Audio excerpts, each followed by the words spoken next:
Hello, everybody. Welcome to Real Talk. I am your host, Paul Britton. I want to say first and foremost, before anything else, Happy Labor Day, everyone. Look, you know, hug a union if you are live in an area of the country where such things exist. I live in Florida, so that's not really an option for me. But hey, hug a union. Happy Labor Day. And this Labor Day gave us two excellent movies. That's right, we're doing movie reviews again. Why? Because that's what we're doing every week. And yeah, I'm a little early. Deal with it. It's all right.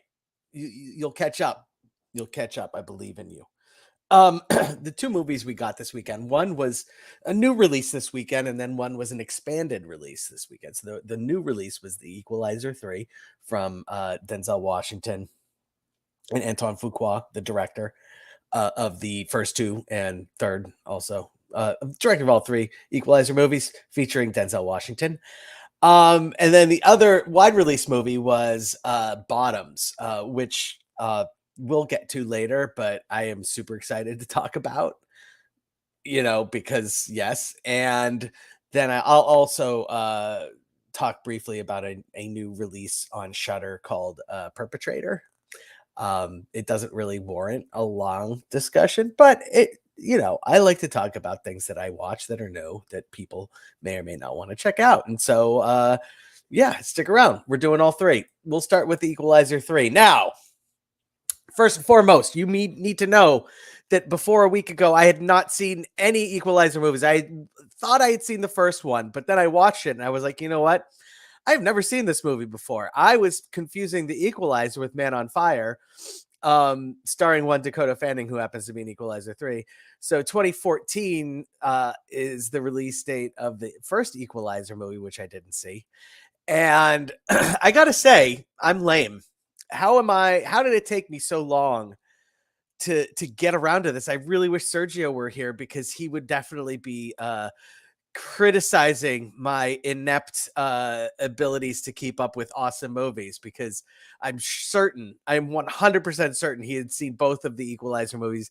I had seen neither, caught up pretty quickly. Good news, if you haven't seen either one and you just really want to go see a movie in the theater, you're good. You can go check this one out. Better news, if you haven't seen the other two and you want to get caught up before seeing that, you have time. They're super quick, fun watches. It's awesome. And even better news is if you've watched the first two and you like them, Equalizer 3 is not going to make you mad or sad or disappointed or anything. It's just going to be like, holy crap, I could just keep doing these movies forever. They say this is the last one. I'm skeptical. I feel like there's more story to be told here. It's possible that I'm wrong, but I would bet money that we're getting another one. It just makes too much sense. It's a great character. Robert McCall is who Denzel's playing. He's now living in Italy. He finds himself in Italy doing one of his equalizing jobs. Basically, I don't know. The Equalizer, I get it. The title doesn't work as much in the second movie or the third movie. I guess in the third movie it makes a little more sense. Look, the thing you need with an Equalizer movie is just a group of amorphous and nondescript bad guys that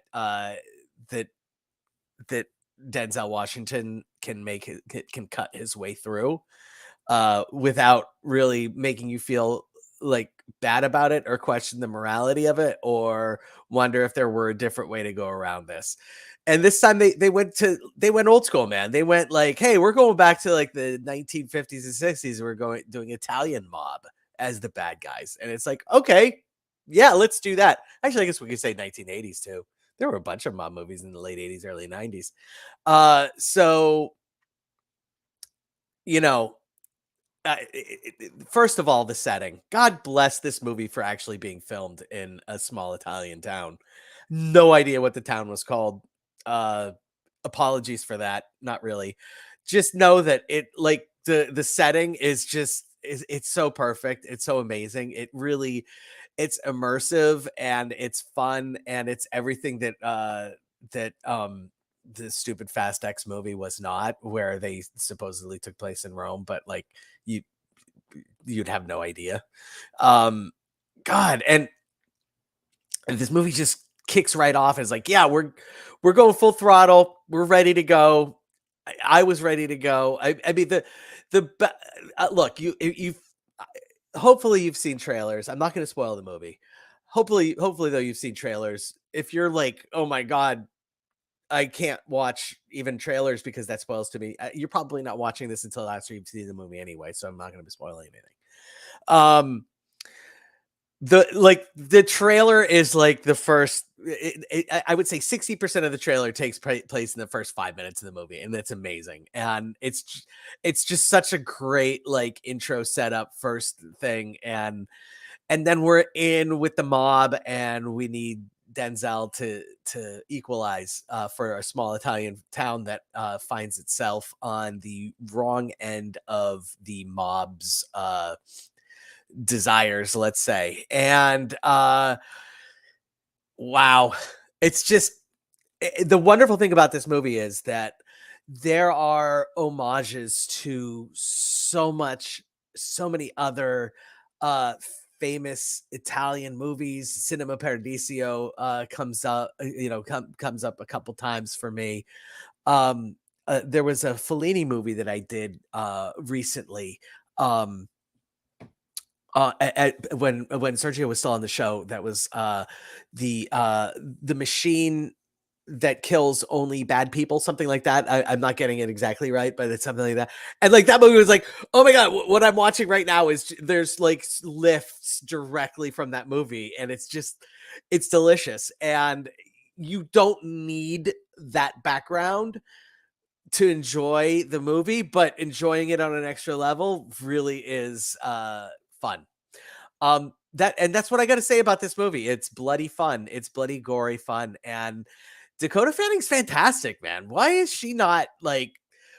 I get Anna Taylor Joy is great, and I get, there's Florence Pugh is phenomenal, and there are a lot of young actors right now that I would just put in charge of any movie, just any movie, and most of them are female. Like that's just the way it is. Dakota Fanning, awesome in this, just freaking amazing. And seeing her and Denzel together after Man on Fire from a decade ago plus is just fire itself. And the the best part is the very end. Her character ties in, and it's just like chef's kiss, beautiful. A lot of talking with hands because we're in Italy. Yeah, but look, so Equalizer 3, man. Look, this I say it every week. I'm going to say it again. You got to get to this one to the theaters. This is 100% a theater experience. I had a absolutely raucous crowd that was just like totally in on every nasty gnarly thing that was happening, and it was a lot of fun. So yes, please, Equalizer 3, check it out in theaters. I'm going to give this one a hearty 4 tacos. I'm hard pressed not to give it 4 tacos plus guac. Really the only reason is because I'm an asshole. Not really. The main reason is because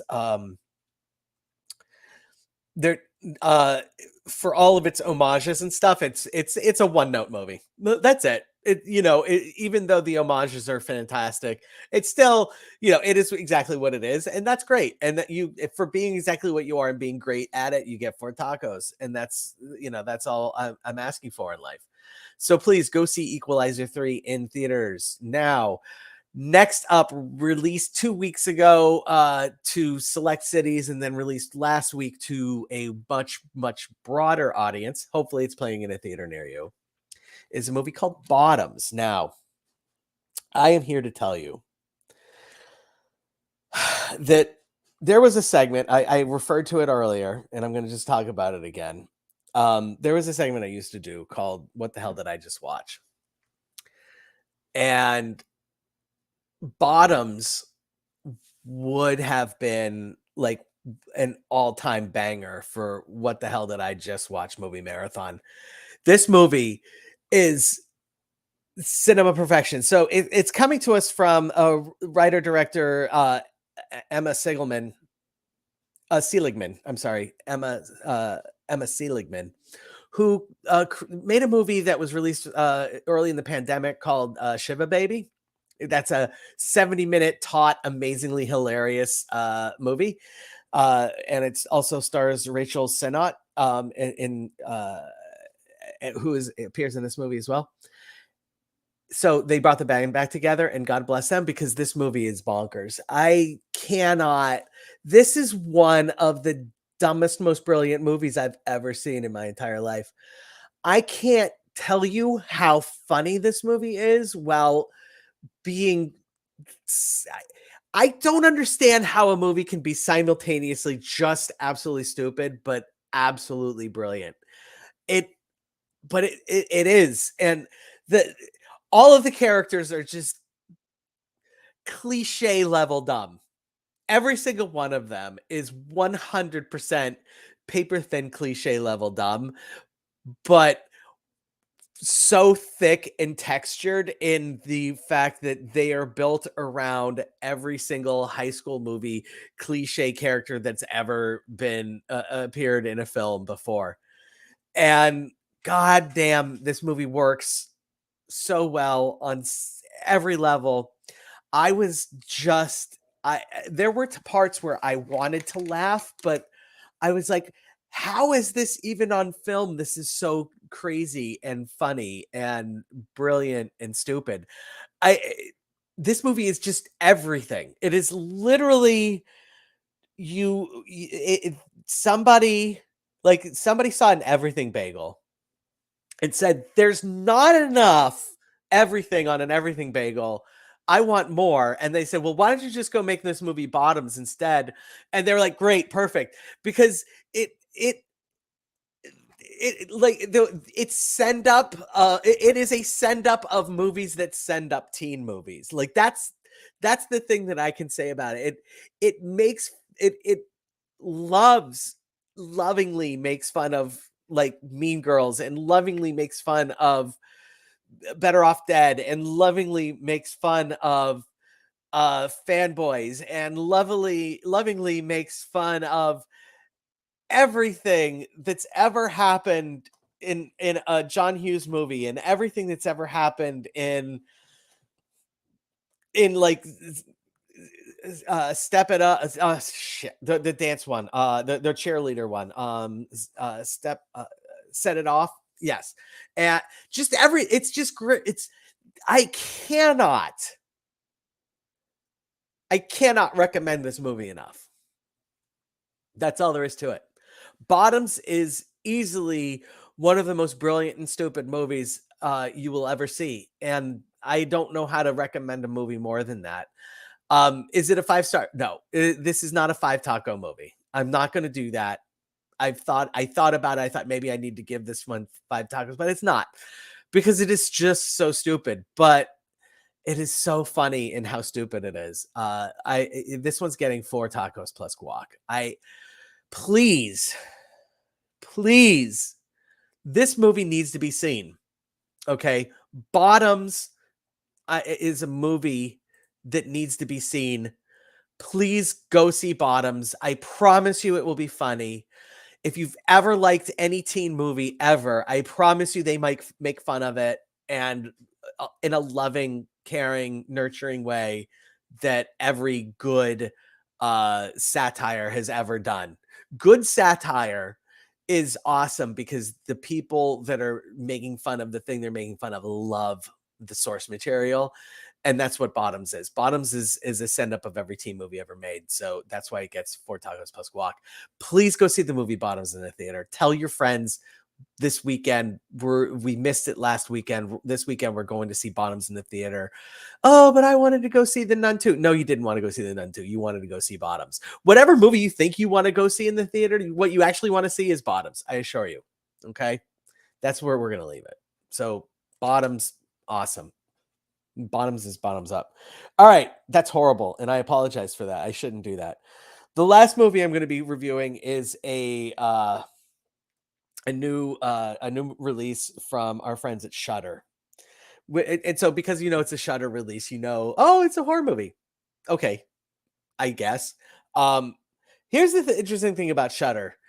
Like during the pandemic, the most consistent uh streamer or studio that was coming out with quality material was Shudder. I mean, it just banger after banger, and like you could just, if Shudder had a release, you could sit down and watch it, and you knew you were, at the very least, you were getting like a 3-star. That was not a waste of my time. That was at least a little spooky, possibly scary, possibly really freaking interesting, almost definitely very weird, and always fun, always some level of fun. Shudder isn't that anymore for some reason, and I don't know what happened. And Perpetrator is an ongoing issue with that. So I'm going to read you the blurb that you find on IMDb. Johnny, female, is a wild and impulsive teenage girl living precariously in a town where young women continue to go missing, and the power she's forced to unlock to survive. I The reason to go see this, to not go see, to sit down at home and watch this movie on Shudder, is because you're wondering what Alicia Silverstone is up to. That if one of the things that you have thought in the past year to yourself is, I don't see Alicia Silverstone enough stuff. What is she up to? And what is she capable of? Apparently, it's this movie. She's been up to this movie, and this is what they decided to do with her. And she plays the weird great aunt of this character Johnny, maybe not great aunt, but the weird aunt of the character Johnny. And uh she's spooky, weird. She does an admirable job with what they give her to do, which isn't a whole heck of a lot. And this movie is really it really is the type of movie where you watch it and you're like, where is this trying to go? Like, I understand from a plot's perspective where this is going, and the twist at the end is not super twisty. Okay, you know, maybe there is a little bit of a twist that is, the scale to which the twist is broken out is a little surprising, but I the problem with the movie is that it really tries to have far too many messages going on that are not particularly well conveyed and nor interesting. I think all of the messages are really important. The method in which they are being delivered and the level to which you care because of these particular characters is borderline non-existent. And that's a problem when you just basically pack the movie full of messages, and you ignore the fact that girls are missing, and the fact that like girls are going missing in this town is like tertiary to everything else that you're trying to put out on the film. And that you have these terrible adults that are bad, and it's like, I saw this movie before Bottoms, and Bottoms made this movie that much worse because it does such a brilliant job of doing the send up and mockery of the terrible stupid adults in teen movies. And this movie has terrible stupid adults, and it's a teen movie, and the terrible stupid adults are just terrible and stupid, whereas in Bottoms all of the terrible stupid adults are really fucking terrible and really fucking stupid and hilarious. And none of them here are terrible, stupid, and scary. And that's a problem. Yeah, this movie doesn't work for me. I'm not saying don't see it. I am just saying that know when you sit down to watch Shudder, and on the front of your Shudder it says, "Hey, there's a new movie called Perpetrator. Check it out." And you're like, "Hey, I've seen a whole bunch of Shudder releases that have worked and I've enjoyed them. This isn't going to be one of those. I'm going to give it one taco plus guac. The guac is for trying. That's really it. Like, it's really probably just a one taco movie, but I'm giving it a little bit of guac for trying. that's it, ladies and gentlemen. I hope you have enjoyed, and everything in between. I hope you've enjoyed, listening to my thoughts on these three movies. Equalizer 3, definitely check it out in the theaters. Bottoms, for the love of God, go to the theaters and see Bottoms. I hope that you have enjoyed your time with me, and I will see you next week.